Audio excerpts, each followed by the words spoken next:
여러분 안녕하십니까? 계속해서 포항에서 전해드리겠습니다. 경북 동해안 지역은 오늘도 비가 이어지겠고 돌풍과 함께 천둥, 번개가 치는 곳도 있겠습니다.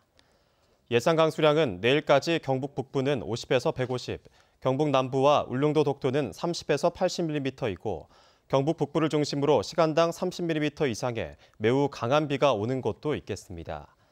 오늘 아침 최저기온은 20도에 머물렀고 낮 최고 기온은 26도에서 30도의 분포를 보이겠습니다. 바다의 물결은 동해 중부 최고 2.5m, 동해 남부 최고 2m로 일겠습니다. 어제 내린 폭우로 경주 일부 지역에서 피해가 발생했습니다. 외동읍에서 3채, 내남면과 양남면, 구정동에서 각 1채 등 단독주택 6채가 일시적으로 물에 잠겼고 양북면 소하천 주변에 물이 차올라 미처 빠져나오지 못한 승용차 운전자가 구조되기도 했습니다. 경주 외동에는 자동 기상 관측 장비로 273mm의 폭우가 쏟아졌는데 경주시는 오늘부터 본격적인 피해 조사에 나설 예정입니다. 신한울원전 3, 4호기 건설 백지화 등 정부의 일방적인 탈원전 정책에 반발해 울진 지역사회가 대정부 강경투쟁을 선언했습니다. 울진 범국민대책위원회는 과거에도 15년간의 끈질긴 투쟁 끝에 신한울원전 대안 사업을 쟁취한 바 있어 앞으로의 행보에 관심이 쏠리고 있습니다. 한기민 기자가 보도합니다. 울진군 의회와 울진 지역 187개 사회단체가 망라된 울진 범군민대책위원회가 신한울 원전 3, 4호기 건설 추진을 위한 군민 총궐기를 선언했습니다.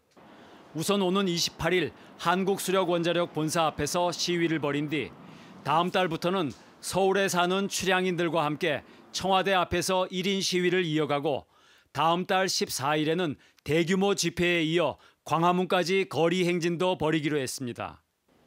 또 한수원 사장을 만나 신한울 3, 4호기 사업 무산을 이사회에 상정해 의결할 경우 책임을 묻기로 했고 한수원 노조, 원자력학회와 공동 보조를 취하기로 했습니다. 울진 군민들이 대정부 강경투쟁을 선언한 것은 신한울 3, 4호기 건설 중단으로 지역 경제가 심각하게 침체되고 있기 때문입니다. 원자력학회의 용역 중간조사 결과 법정 지원금과 지방세 손실이 2조 5천억 원에 이르고 사회 간접자본 사업 무산과 고용 감소 등 간접적인 피해를 감안하면 전체 손실은 66조 원으로 추산됐습니다. 중앙정부에 대한 주민들의 배신감도 크게 작용했습니다.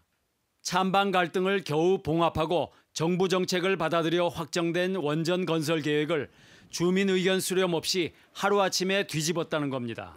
정권이 바뀌었다고 해서 국민들한테 물어보지도 않고 일방적으로 결정하는 것은 울진 국민들을 무시하는 처사고 정부 스스로 일관성을 상실하고 울진 국민들한테 엄청나게 상실감을 주고 이 부분은 반드시 바뀌어야 된다.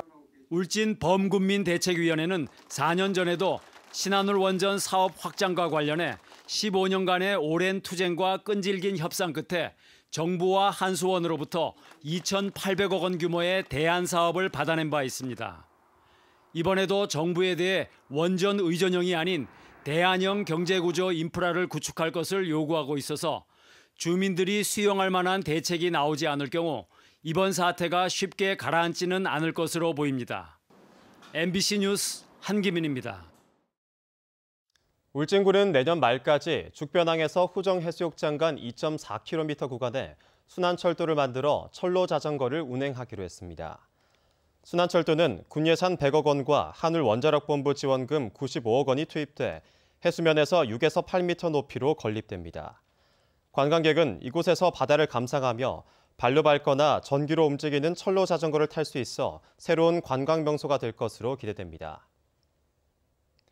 이상으로 포항 MBC 뉴스를 마칩니다. 여러분 고맙습니다.